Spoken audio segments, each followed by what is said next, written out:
오늘의 본문 말씀도 어제에 이어 바로 거짓 선지자들, 거짓 교사들에 대한 하나님의 경고와 그 심판의 말씀을 전해주고 있는 본문인데요.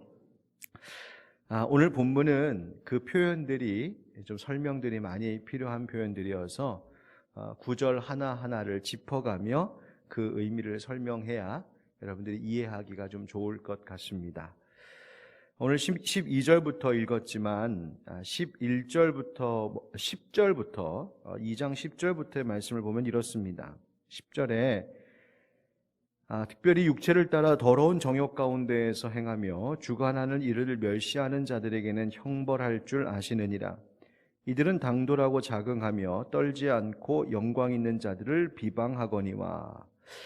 그러니까 이 거짓된 자들은 진리를 왜곡하고 어제 말씀처럼 주님을 부인하고 탐욕으로 성도들을 자기 이득으로 삼는 그런 악한 자들인데, 그들은 더러운 정욕에 빠져 육체를 따라 사는 자들이요, 주관하는 이를 멸시한다라고 하는 것은 곧 예수 그리스도 주님을 멸시하는 자들이라는 겁니다.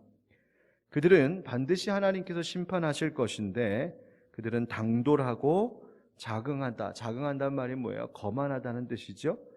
또 영광 있는 자들을 비방한다. 여기서 영광 있는 자들이 누굴까? 아마 하늘의 천사들을 두고 하는 말로 보입니다. 그래서 그 천사들을 비방하거니와.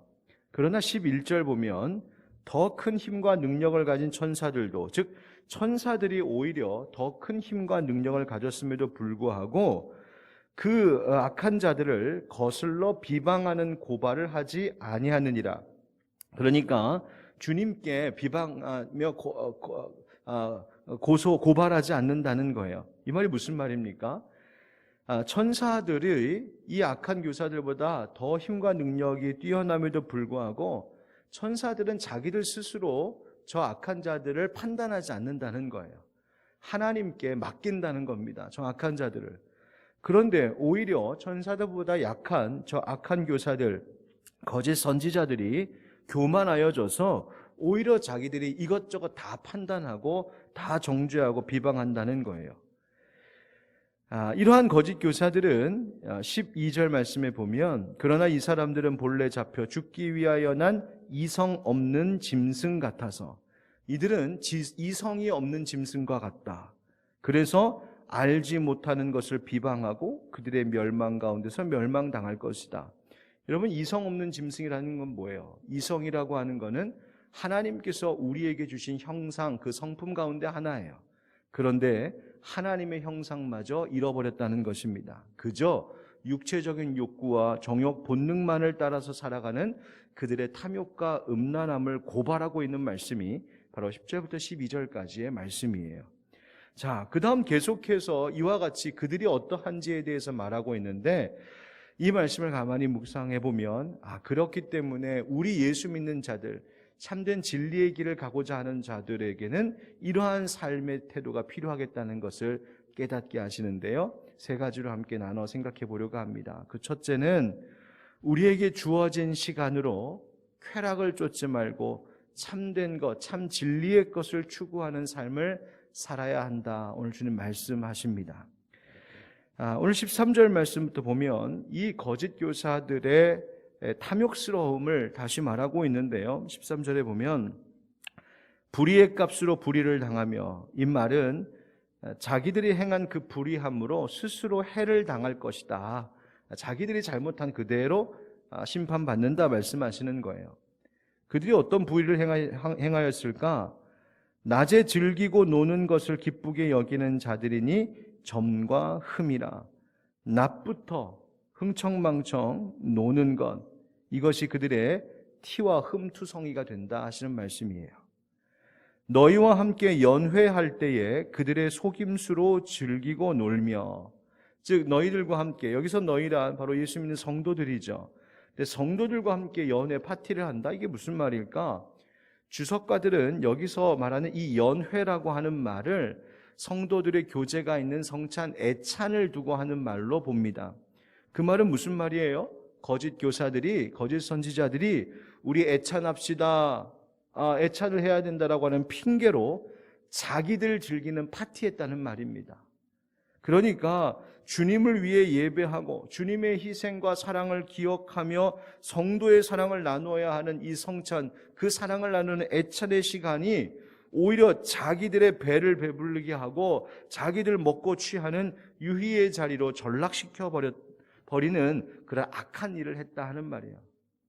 14절, 음심이 가득한 눈을 가지고 범죄하기를 그치지 아니하고, 여기서 음심이 가득한 눈이라고 하는 것은 뭐냐면 음란한 눈, 그러니까 이 말을 좀 더 정확히 말하면 음녀만 바라보고 음녀만 찾아다니는 눈이라는 말이에요. 그러니까 계속해서 육체의 정욕을 위해 끊임없이 죄를 찾아다니고 추구하고 범죄를 그치지 않는 그 눈을 이야기하는 거예요. 눈으로 범죄하는 것. 굳세지 못한 영혼들을 유혹하며 자기들만 범죄하는 것이 아니라 다른 연약한 자들까지도 유혹하고, 탐욕에 연단된 마음을 가진 자들이니 저주의 자식이라. 이 탐욕에 연단되었다, 벗고 훈련했다, 이런 뜻인데요. 탐욕에 단련된 거예요. 그것이 뭐예요? 너무 자연스러운 거죠. 이러한 저주의 자식들이다라고 고발하고 있어요. 자, 여러분, 이 말씀 생각할 때에 우리를 돌아보게 됩니다. 하나님께서 우리에게 시간을 주셨습니다. 오늘 하루 우리에게 귀한 이 날 생명을 주시고 하루를 주시고 건강을 주셨어요. 볼 수 있는 눈을 주시고 말할 수 있는 입을 주셨어요. 우리는 이것을 어떻게 사용해야 할지 이 새벽에 선택하고 결정해야 됩니다. 우리의 눈이 무엇을 볼까?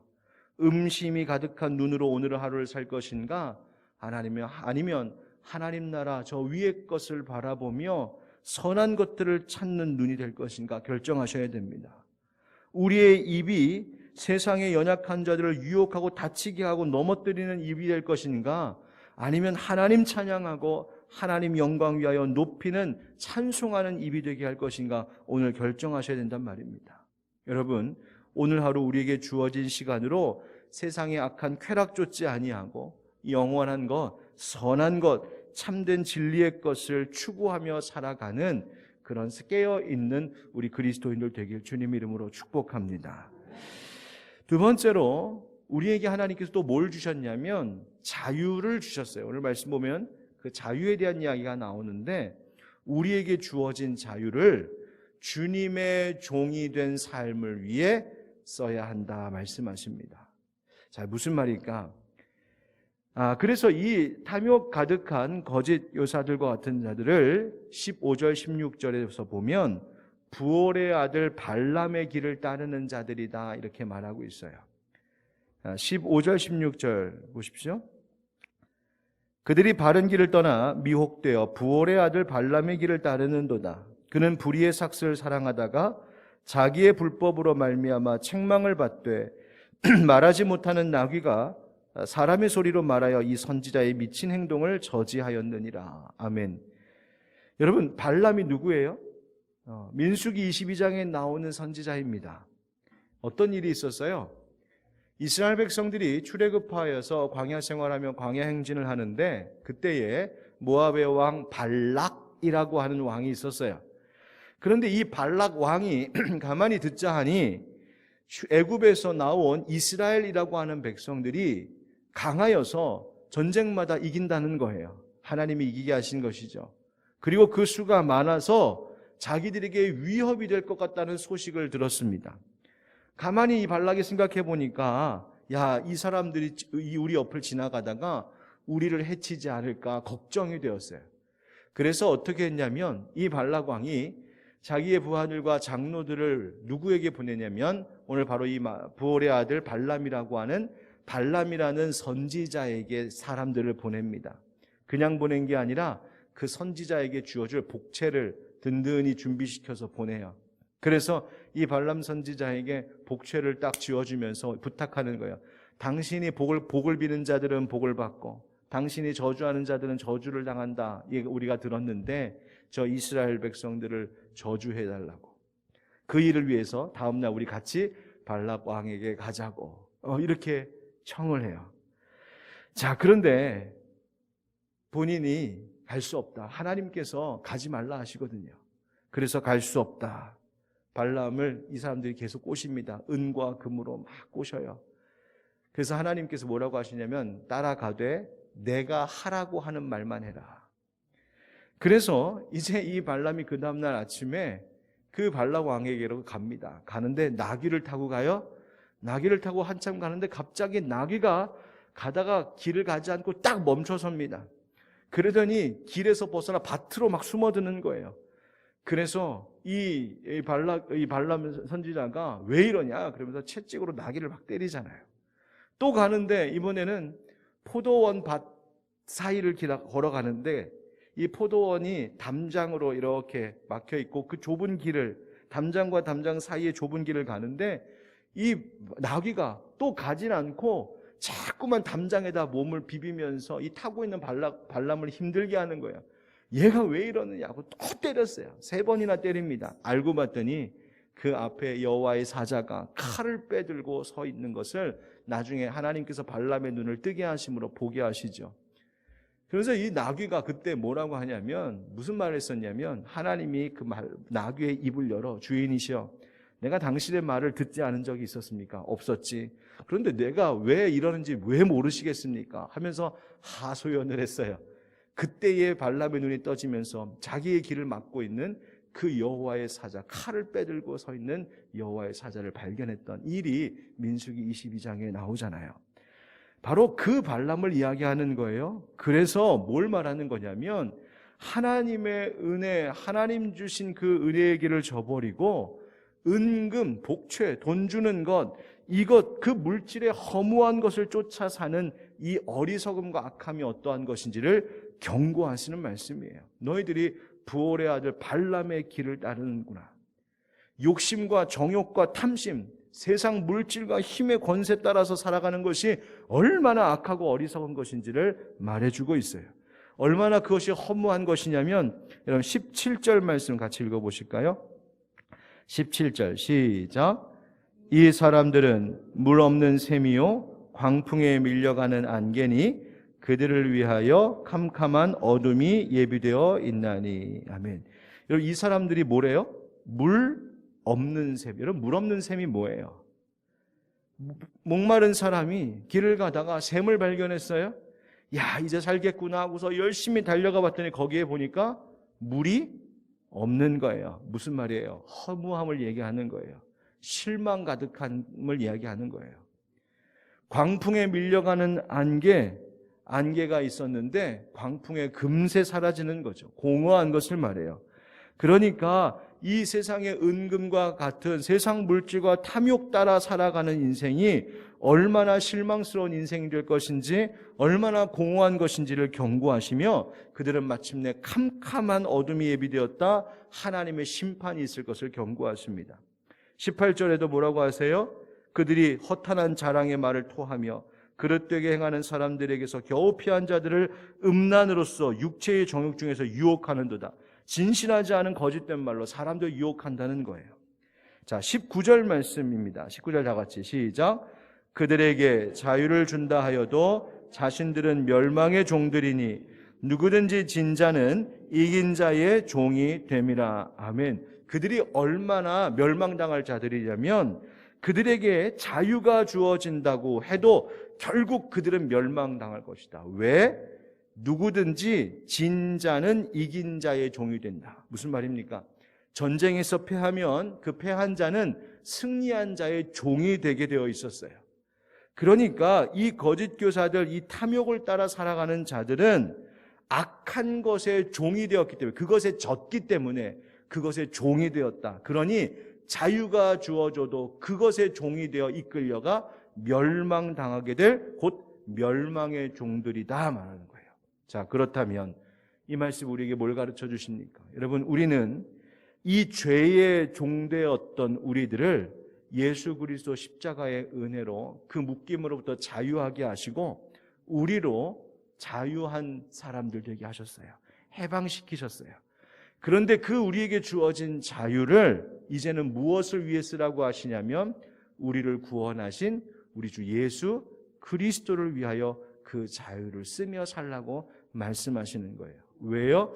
우리는 이제 죄의 종 노릇하는 자들, 멸망의 종이 아니라 우리에게 승리 주시고 생명 주시는 하나님의 종되게 하셨기 때문입니다.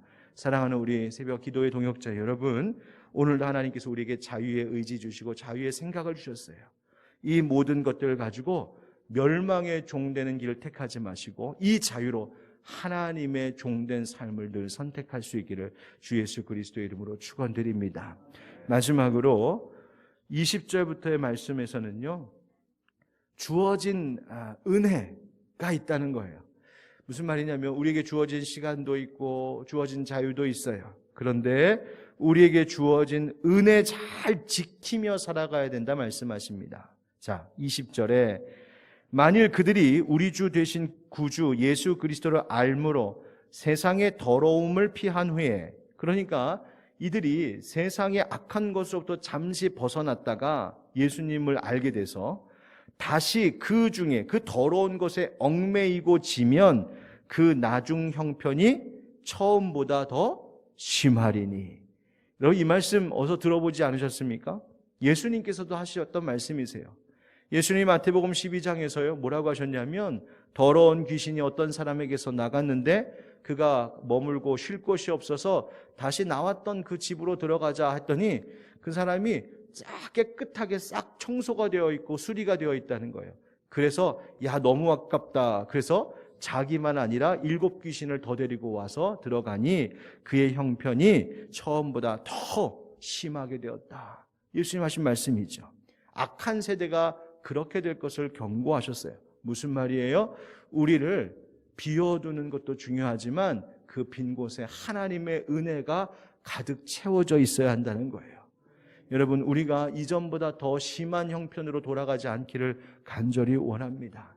우리가 예수 그리스도를 알게 하심으로 우리를 자유하게 하시고 우리를 깨끗하게 하셨는데 이 가운데 하나님의 은혜가 날마다 채워지고 날마다 말씀과 기도로 그 은혜가 더 풍성해져서 다시 악한 것으로 다시 더러운 것으로 마치 개가 토한 것에 또다시 들어가는 것처럼 어리석은 우리의 행동을 하지 아니하고 오늘도 날마다 순결한 삶을 살아가실 수 있게 주님의 이름으로 축복합니다. 한번 따라 하실까요? 주어진 시간을 하나님 영광 위에 삽시다. 주어진 자유를 하나님의 종되기 위해 씁시다. 주어진 은혜를 잘 지키며 삽시다. 이 말씀대로 살아가는 오늘 하루 또 여러분의 삶이 되길 주의 이름으로 축복합니다.